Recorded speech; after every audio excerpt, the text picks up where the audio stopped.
Welcome to the Strokecast. A Generation X stroke survivor explores rehab, recovery, the frontiers of neuroscience, and how to peel a banana with one hand.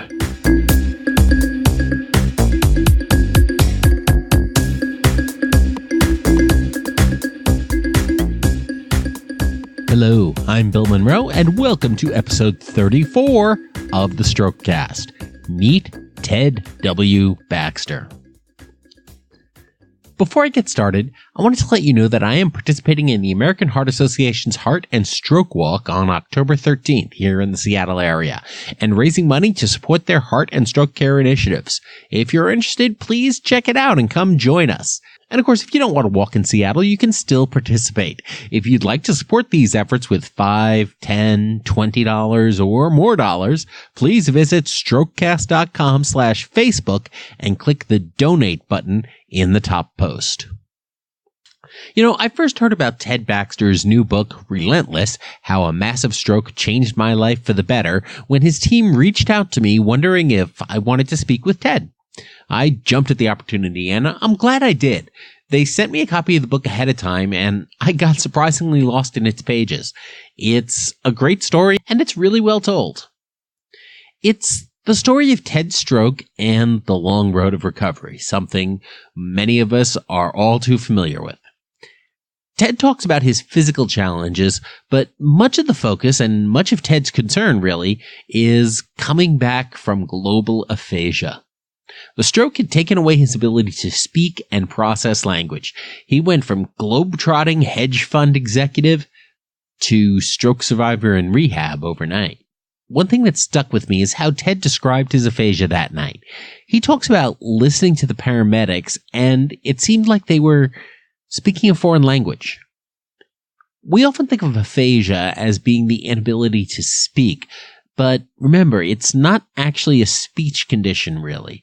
It's a language processing problem. And that means it sometimes manifests as problems with comprehension, too. Ted's story is one of hard work, relentlessness, of course, and doing whatever it takes to recover.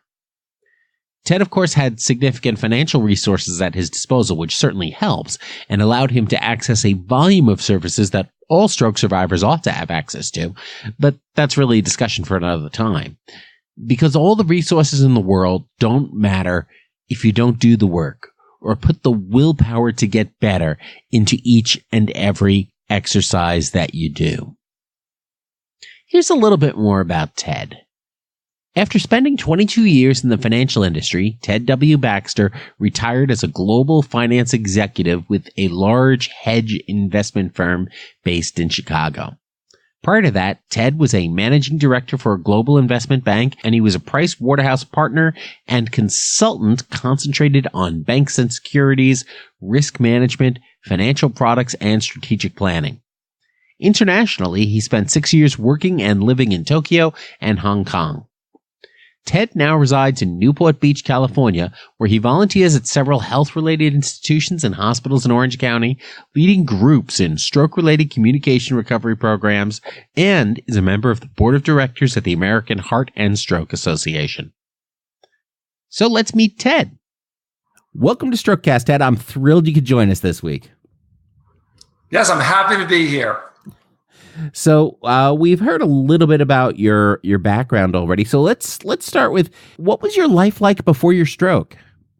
Yeah, I was a global managing director for a premier hedge fund and investment institution. It's the name. It was called Citadel Investment Group. It's based in Chicago. My job was a global financial controller for the firm. I worked there 2004 and a part of 2005 until my tragedy happened.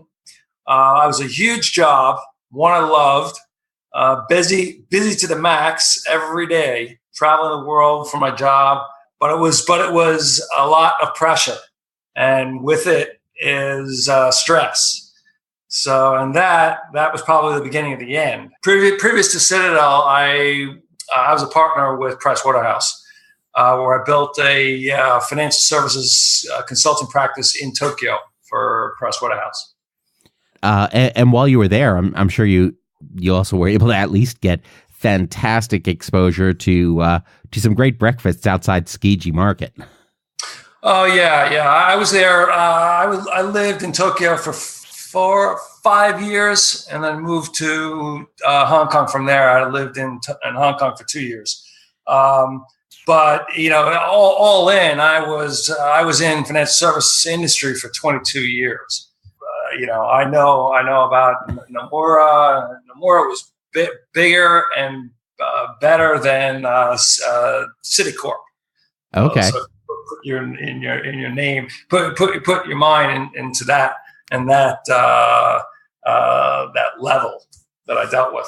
That's quite impressive, and then that goes to quite a change when things happened on that day. So it was surreal. It really was. I mean, that Thursday night on April 21st, 2005, when I came home from the airport, I was wondering if the firm which I worked for was profitable that day, and what I was going to tell my boss and the CEO.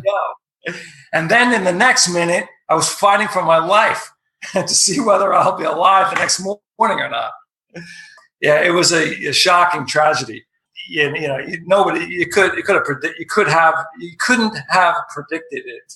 My health at the point was fantastic. Great job. I told you about this. They were keeping me busy, which I loved it. And, but on that Thursday, a typical work day and busy. I worked out in a hotel gym in London at 6 a.m. Then I went to work and finished my day in London by 2 p.m. in time to catch a flight back to O'Hare, Chicago. It was just after 8 p.m. Central Time, watching TV, The Apprentice, if you believe it. Oh yeah, at one point in probably that same era, I was actually I was doing extensive weekly reviews of The Apprentice on my blog back in the day. Yeah, it's really. I keep back to the word surreal, but it was. I couldn't answer. So anyway, I had these questions that my wife was repeatedly asked me questions. It was after Apprentice started, and then it ended in the middle of it, and a commercial came, and I couldn't answer.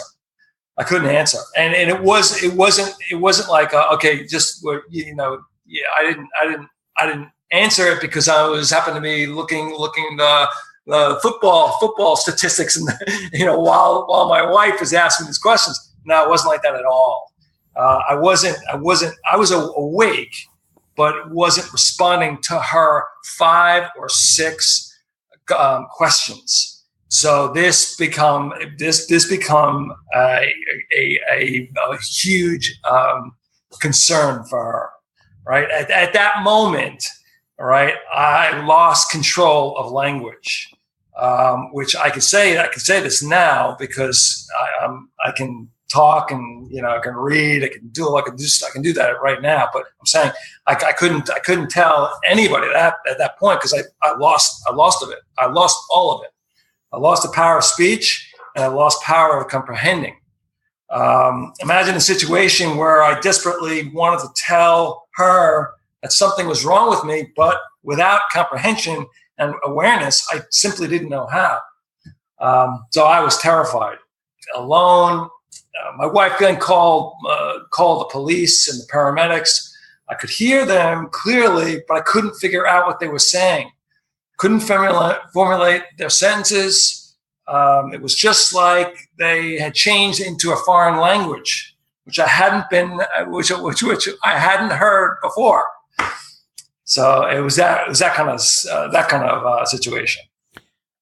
Right. It's really interesting how that happens. It's hard for a lot of folks to realize that your thoughts exist in one part of your brain, your language exists in another part of your brain, access to the functions of your mouth and lips and larynx exists in yet another part of the brain, and the ability to translate symbols into words and concepts into words exists elsewhere. And all of those things have to work together really well for us to be able to speak.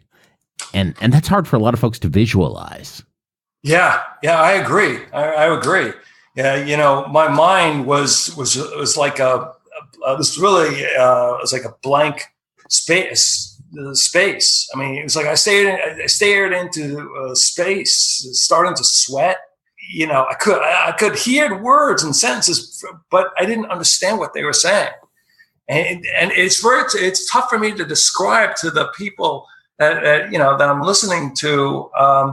They don't get it. I mean, I could say I was hearing the words, but it didn't click. It didn't click in my brain what they were saying. You know what I mean? Right. It's, in some respects, it's like when, it's a little easier for folks to visualize the idea of losing access to a hand and having that go paralyzed and losing sensation from that, except that happens with your language, where suddenly you just can't, if you can't access your fingers, it's like not being able to access your words. And, you're absolutely right. In fact, that's what I was worried about. I couldn't respond to her. Right. Mm-hmm. And, at the end of the day, when I saw myself, on the gurney going to the hospital, I couldn't even move. My right side of my body was basically paralyzed. So I couldn't. But that wasn't my primary objective. The second, that was the second. The first was I couldn't tell my wife what was going on with me. Right. And what I think is really interesting about that, and probably is, I can't speak to what is among the biggest frustrations with aphasia, but the idea that you're still thinking about these things, you're still working through the concepts, you're still aware enough to know that this is wrong, something is wrong, and you're worried, and your brain still seems to be able to process all of these things in a pre-language state, and then just not being able to express them is got to be just the height of frustration. So, it did, and I went through that. The first time when my brain, they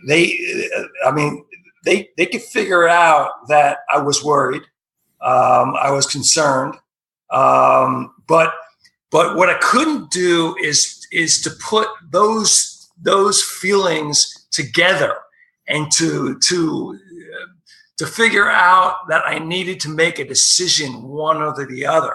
You know what I mean? So I was standing there. I was lying there, and just with all these words in my mind, and they went my mind as like a cloud of words, and I just couldn't figure out the sentences. I didn't comprehend what was going on around me. I could only say approximately 1,500 to 2,000 words or so in 1 year. That's what we're talking about. Mm-hmm. I mean, I couldn't talk. So from there, and of course, your secondary concern, dealing with the hemiparesis and not having access to the right side of your body, is obviously a huge deal. But since then, your recovery has really been remarkable, getting back to your athletic activities and working out and doing all of those things. That I'm sure it probably helps that, you were already very athletic and very sort of in touch with your body before the stroke. But with this remarkable recovery, what was your rehab experience like? That went in two parts, right? I was in the hospital first, and that was for 8 weeks. what I was in there in Rehab Institute of Chicago. That's the name. I had PTs and OTs that was with me, and I really couldn't get out of my bed. I guess 2 weeks. I was in there in the hospital until I decided I needed to. I'm going to do this. I'm going to get up and just walking down the hall. And that when I did it, when I did this it was only the night, right? So the nurses have gone. There were 2 of them that running around and around the floor. So that's the point when I can just do it to see if I could do it independently.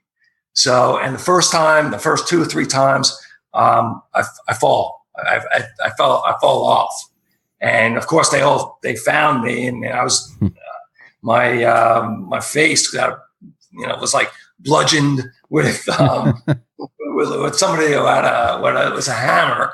So anyway, not exactly comfy tiles on the hospital room. Exactly. So that's those first weeks of my rehab, my recovery was I don't even call this as recovery. This is rehab.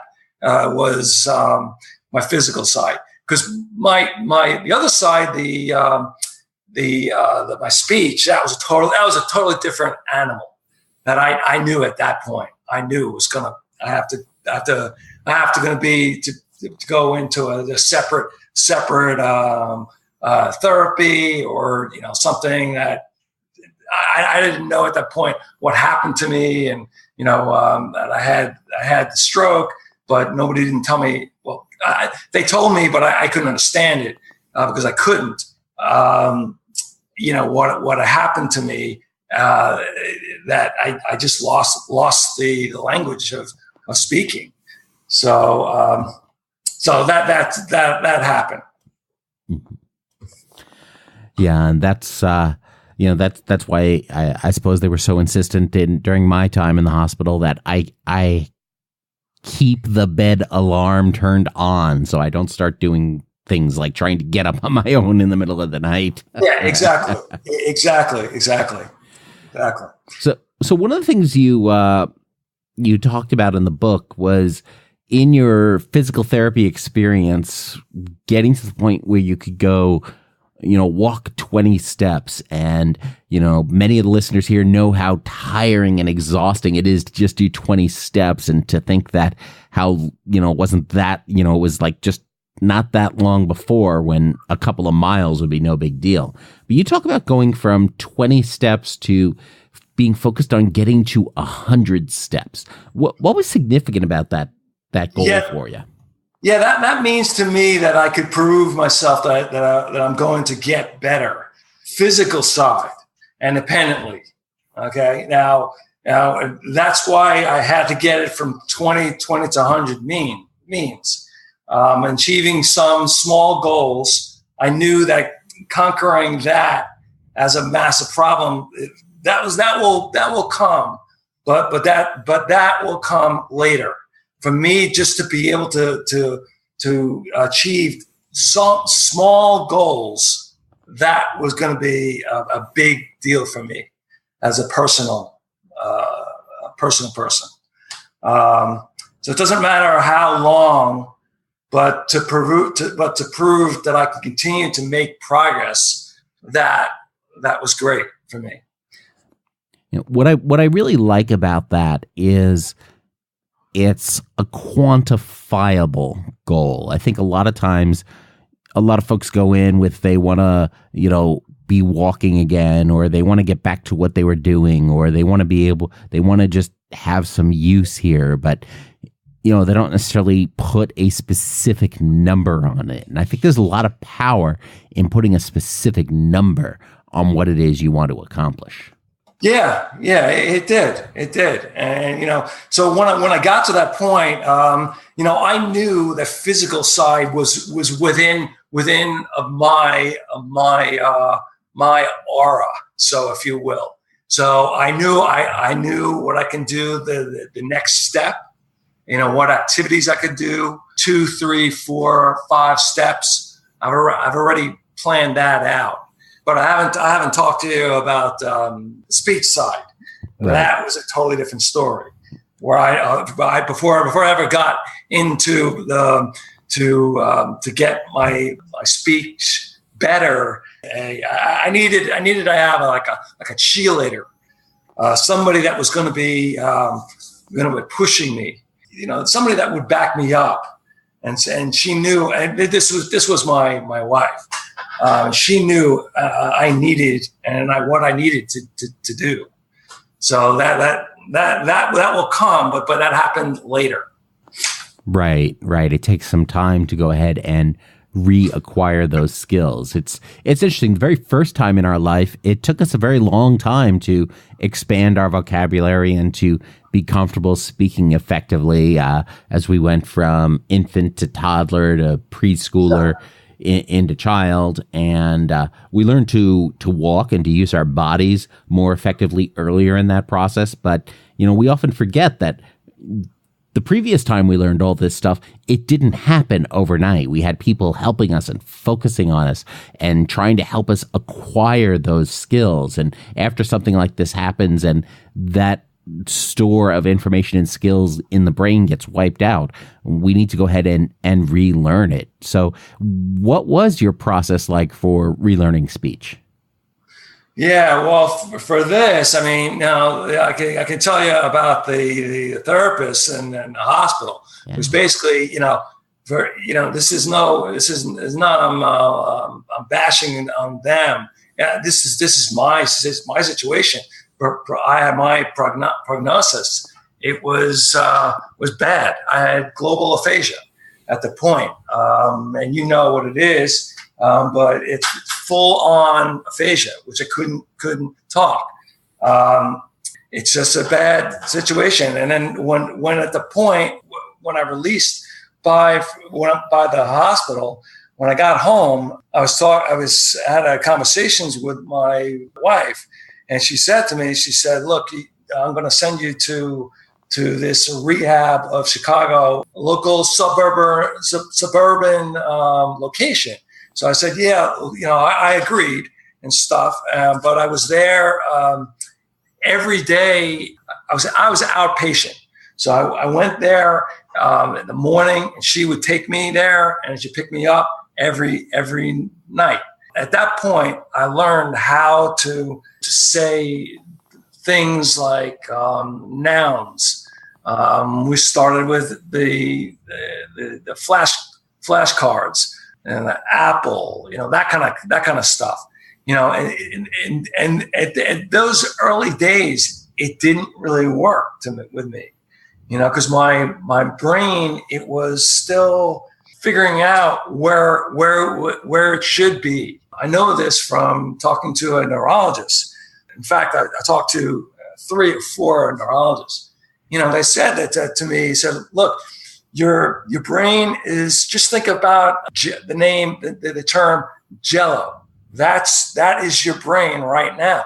So unless your brain firms up, you're not going to really have a set of vocabulary that sticks.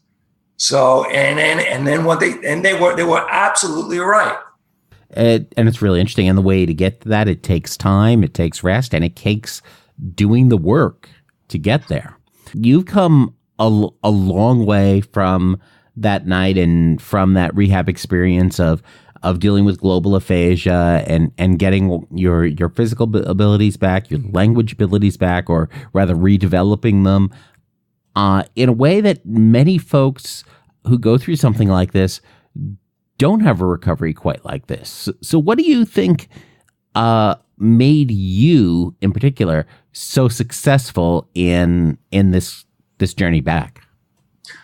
Well, because maybe I am an overachiever. From my sports days to my scholastic achievements to my work-related career, I always did activities, whatever it was, 110%. Like I didn't do it. Okay, well, I did that.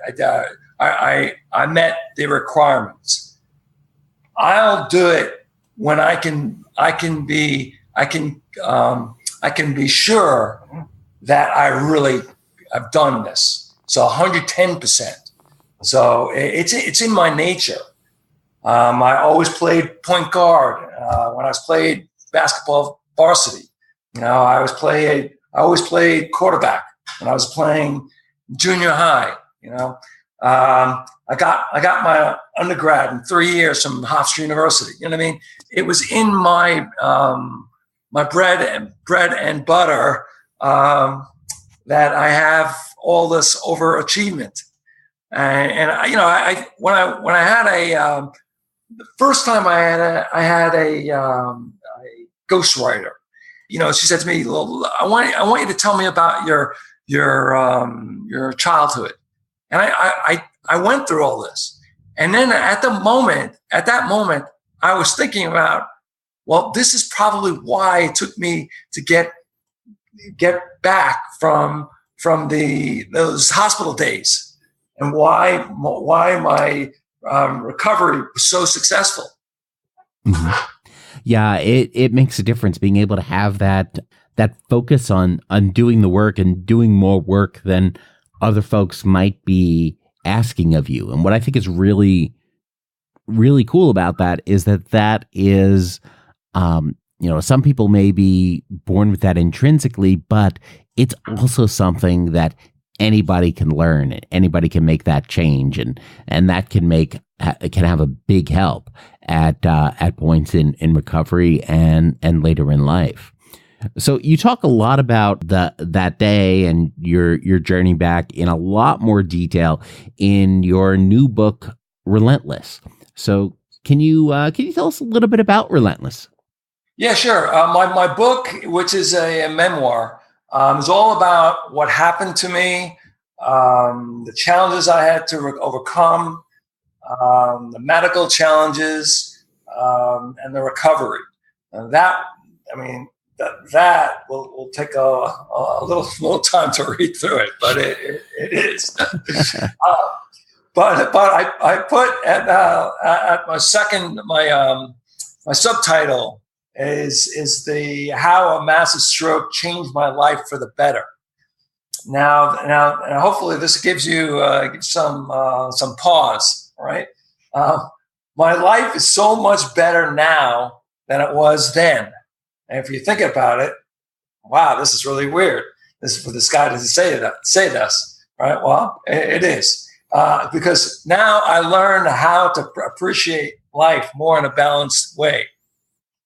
Not being self-absorbed in one thing only. I wouldn't suggest a stroke for anybody, but because I had it, I needed a different life script. Right. I lost 25 pounds while I was in the hospital recovering from my stroke. And, again, I don't recommend that as a diet plan. Yeah. But I would never have the chance to do some of the things that I have done now. I would not have the chance. So like for one thing I'm doing right now, I volunteer myself to help people who had experienced a stroke or they have aphasia, making contributions to their health or their education, like writing this book and joining an art institution. I would never done that stuff if I had my stroke. And what I think is really interesting there is to talk about how, having this stroke and this experience and talking about the positive change in your life, it's opened up all of these opportunities, which I think may surprise many folks to think about, considering prior to the stroke, you were really, a titan of the finance industry and traveling all around the globe. And this is the process that actually gave you the opportunities you want in life. Yeah, you're right. And when I think about it, I don't know if this is probably God's plan for me. But he gave me a gift that I could share this story. My instances that I'd been through. Give awareness of stroke and aphasia to the readers. Educate them about what I've been through. So that they could prevent that situation for them. To teaching my own life experiences and the lessons I've learned to the readers.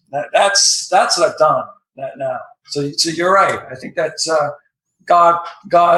He had a plan for me. Right. How did you go about getting the book published? Because I can't imagine that there are many publishers out there who are thinking, you know what, we need a book about, or from people who've lost language at some point. Yeah, that was a totally different story. I knew I started to research the different ways you could have your book published. You could have self-publishing, you could traditional publishing, or hybrid publishing. Now I knew that I wasn't going to have written a book that's like Stephen King. I was going to be like the next Stephen King. So I could write that off in a minute. Traditional publishing, but self-publishing versus hybrid publishing. I mean, that was a very different, very interesting decision, because I needed to really figure out all the features that goes along with each type of publishing, and it's pretty complicated and complex that I found. So at the end of the day, I have a awesome hybrid publishing. It's called Greenleaf. They helped me have to go through the stages of this publishing this book. I mean, it's perfect. And the only thing I didn't give to them is to help me to ghostwriting it, because all I had to do was very light editing, which is fine for them. Mm-hmm. So, okay. So that's great. So, right now I'm about 20% of the way through the book, and the writing is really fantastic. The narrative and the descriptions are, quite compelling and smooth. And you do a lot of hopping back and forth between the perspectives, between your perspective, your family's perspective, your wife's perspective, and including their stories as well. And putting all this together is, I had intended to flip through it and get a good feel, but I ended up sitting down in Starbucks for an hour and just, reading, like the first 40 or 50 pages of it. And it seemed to go very quickly. I was very surprised when I realized my coffee cup was empty, because it didn't seem like I had spent that much time there. But it's really all the more impressive considering you pulled all of this together in dealing with a language deficit. So how did your aphasia impact the writing process and the editing process, and how did you work through it? Yeah, well, both of the modalities worked in concert. So, for example, your speech, writing, and all. I always say this: reading. That's the modality that encompass all of it. So, for example, I had this question when I was early my days of going to a therapist. I said to her, I said, look, why does my speech getting better this month while my writing didn't go well this month, but the next month it switched. And she said to me, look, you're writing a paragraph or you're writing an email, it's going to work like that as you're thinking about it. And if you can say it, that's gonna help the writing. So that I kept that in my mind, and then at that point, my writing, for example, if I was writing an email, it got very easy for me to do that. So at that point, man, I attended an ESL program, English as a second language. So I relearned how to construct a sentence, simple, compound, kind of complex sentences by using the program, the course. And anybody could go over to this course. It was very cheap. So I did that for 12 weeks. I was there twice every week, and just listen to the teacher. And I didn't even mention. I didn't even mention the word that I had to be. I happened to be a stroke survivor or aphasia. I didn't mention that at all because there's people they go to their courses like that. They're going for a specific reason, and I had my reasons, so that worked. So that's what I did. I brainstorm to get the ideas out of my mouth first, and then I know how to figure out how to put the like if I was going to put consequently, I want to put that into the middle of a sentence. I knew. Well, if you do that, you can do that after you have a punctuation before. You know what I mean? Stuff like that. Sure. One of the things that I think is really that you made me think about there when you talk about approaching English as a second language, I think that's a really interesting perspective here, and it makes me think back to when I was in high school and studying Spanish. It was studying Spanish that really helped me understand the structures of English grammar. For example, I never really understood how to work with ideas like objects and indirect objects and things like that in English because, you acquire the grammar initially by just absorbing it. But once I started approaching it in Spanish, I was able to understand and start pulling apart those constructs and then apply those same lessons back to English. So I think that is a really interesting aspect of how we go ahead and acquire a language. Yeah, I agree. I wish I had. I knew a second language as some people has that in their brains. I knew how to speak Spanish. I knew how to speak Japanese, but I learned this at way later after during my career. So at that point, when I'm thinking, because now I've studied the brain, that will for me to learn it at the later days. I'll learn that on the left brain, which is very comfortable with using or speak English. Right now, if I learn this childhood, then I would have had left would be the English on the right side would be Spanish. That's what I've been told by a lot of doctors. Right.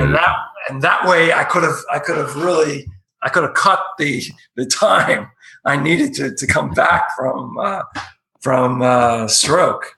Absolutely. I think with folks who really want to dive into the ideas around left versus right brain, I think that's one of the one of the things that Dr. Jill Bolte Taylor explores extensively in her book, My Stroke of Insight. One of the other interesting things when you talk about the writing process, one of the things I encourage people to do who are struggling with just writer's block and in a non-stroke context is that when you start looking at that pen and paper or that blank screen and that blinking cursor, one of the keys is to just, whatever you do, just start writing or try to purposely write badly. Because once you start doing that, you start unblocking other things and just sort of let the brain just start putting stuff on paper. And the more stuff you try to write badly, eventually you end up writing well. So I think it's really fascinating how all those processes, it's not just, everything from tying in language and cognition to our own insecurities about the quality of what we're producing. Yeah, wow, I didn't think about that. Yeah, that is good. That's a good point. Yeah. So in the foreword to the book, one of the things they talk about, looks like it was some of your doctors who were involved in that process. It mentions how, comparing Parkinson's to aphasia, not so much from the symptoms, but pretty much everybody out there in the U.S. at least has at least heard of Parkinson's disease, and there have been some really prominent spokespeople and things like that. But there are as many people in this country with Parkinson's as have aphasia, but many folks, most average folks, have never heard of aphasia. So why do you think aphasia is not better known? Yeah, I think aphasia was there. It was there, but nobody knew about it. They were, confused what the term meant, and then when they knew about it, they secretly keep it to themselves. Somebody, this term I saw in an article in the aphasia, the focus. It was something about aphasia is a silent disability, and if you think about it, that's really it's a hidden disability, often with no visual sign of occurrence. So that I think that was the focus, why it didn't give better known compared to a Parkinson's disease. I suppose part of it is the nature of aphasia too, is that if somebody is an ability to, or a lack of ability to speak well, is easily hidden by just not speaking. Yeah, there's that. And then probably the other thing I was thinking, there are a lot of medical researchers that are now focused on the condition of aphasia. So you probably didn't have this 15 to 20 years ago. Right. Probably you didn't have, you have it. That they have medical researchers that they focused on Parkinson's disease, so it's probably good. That is probably that situation as an effect. Okay. Interesting. And for folks who want to learn more about some of the research going around with aphasia, you can go back a couple of episodes to where I interviewed Riva Zimmerman from the University of Washington Aphasia Research Lab. And we talked about her work and the things like the Northwest Aphasia Registry to, again, help find more folks with aphasia and give folks more exposure to research opportunities and even social experience among other folks with aphasia. So that's definitely worth checking out there. And Riva was also another delight to talk to. So what is your life and work like today? Yeah, well, now what I'm doing, I'm using this book as almost as a launch pad. I can spread the story to my more people now, and giving more awareness of strokes and aphasia to the population, so that to prevent the instance that they have aphasia, that they can prevent that. So I usually will do some talks and speeches to the hospitals, universities, and other health institutions. So I'm doing that on one side. On the other side, I volunteer myself to hospitals. Right now, I'm volunteering myself to the two particular hospitals here in Newport Beach, where they formed a stroke survivor group called a communication recovery group. They usually get together once every week. Sometimes I act as a therapist to give the stroke survivors some therapy, without saying that I'm a therapist or something like that. Everything is therapy. Yeah, that's right. And then I teach. This is cool for me because I like to do this. I teach clinicians, undergrad or master students, to give them some tips and techniques of how to approach the session with a stroke survivor, of what they did with me, or I didn't like what they did with me. You know what I mean? I tell them about that. So I'm doing that also. And then I have a website now. On social media, I'm into that. So I can help people around if they hear about, say, they know their person who has a stroke, or if he has a caregiver or something. I always I have a lot of empathetic for that. So I'm helping with that also. Awesome. And all of those links will be available over at strokecast.com/relentless. And that brings us to our hack of the week. Live the motto, today is another chance to get better. Today is another chance to get better. Yeah, because I remember when I went through my rehab and recovery, and I go through days where I don't like that. I don't like a Mondays. So I wrote that off. You know what I mean? But I know that today is another chance to get better, and you can always going to get this. If you went through a situation where you had trying to come back from, if you had bad days when you went to school, if you had you studied the tests from yesterday, but yesterday was not the best day for you to take the test. So today is a better day. It's going to get better. So I'm using that to get better when you're trying to get back from stroke or from aphasia. Awesome. So folks want to know more about you and what you're up to. Where should they go? They can tap me by going to my website, which is tedwbaxter.com.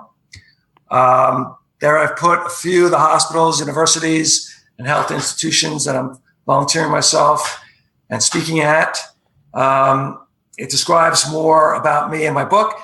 You can subscribe to my newsletter, where you can send me any questions you want. And I'm on the social media apps. So Ted W Baxter at Facebook.com. My Twitter is at Ted W Baxter, and Instagram at Ted W Baxter Author. Awesome. So Ted, this has been absolutely fantastic. I'd encourage people to go ahead and check out Relentless. And thank you so much for joining us this week. Thank you very much. So that's it for this week. Do you have any thoughts on Ted's story? Let us know in the comments over at strokecast.com/relentless. Check out Ted's book on Amazon or wherever you buy books. You can find that link and all the links in this episode over at strokecast.com/relentless. patreon.com/relentless.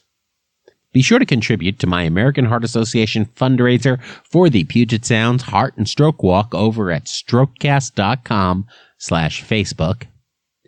And of course, as always, don't get best, get better. Thanks a lot. I'm Bill Monroe, and I'll talk to you next week.